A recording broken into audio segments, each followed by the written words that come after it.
Mag-adobo muna tayo mga kapogi. Yan, pakulan mo muna natin yung baboy para matanggal ang germs.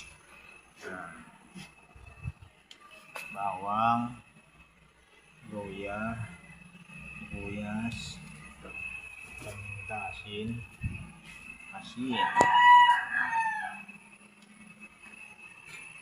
pakulan muna natin para matanggal yung germs. Sabay na rin ang palambot.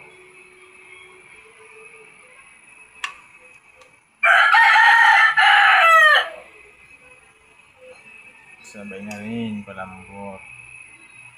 Kapogi. Happy Sunday mga kapogi dyan at mga kamartes. Magluto muna si kapogi ng pang-ulam.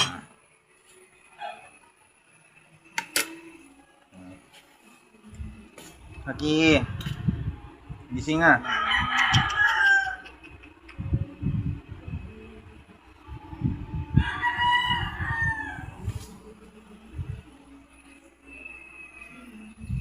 Nangalaga ni kapogi.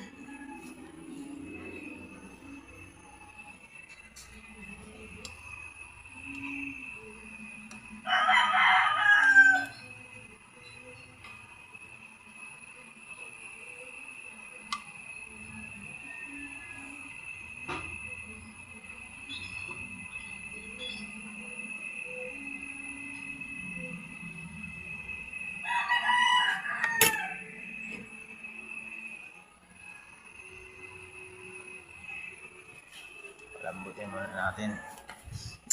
Ay. Happy Saturday mga kapogi. Namilabot ko